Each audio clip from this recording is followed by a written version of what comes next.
माढ्याचा पालकमंत्री रणजित शिंदे. मला लक्षात आलं की बारकी पोर गोट्या खेळती ती बघा, हारल्यावर कसं असतं उलुलुलू तू जिंकला,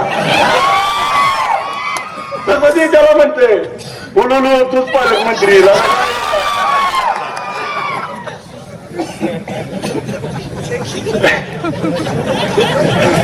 आणि एक गोष्ट सांगतो,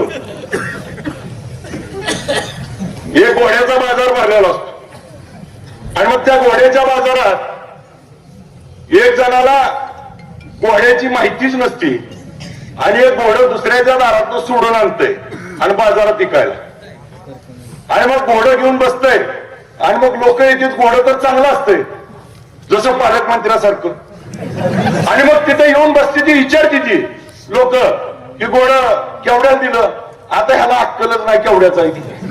मी म्हणते तुम्हीच बोला की, मी म्हणते 2 लाख, कोण म्हणते 3 लाख, कोण म्हणते 5 लाख, कोण 25 लाख, ह्याच्या ध्यानात येतोय घोडं चांगला आहे.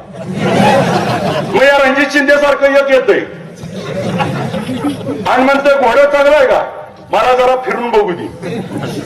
मग घोड्यावर बसतंय आणि जे जाते माघारी देत नाही.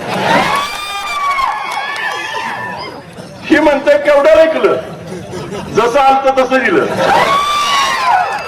कारण पालकमंत्री ही संविधानिक पद आहे आणि तुम्ही कुणाला वाटायला लागलाय.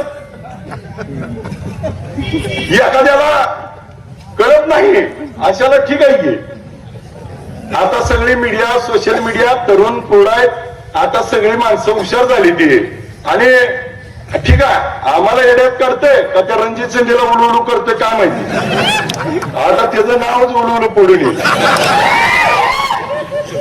बेधडक आणि रोखठोक बातम्या पाहण्यासाठी करकम सुपरफास्ट न्यूज चॅनलला सबस्क्राईब करा व बेल आयकॉनवरती क्लिक करून नोटिफिकेशन ऑन करा.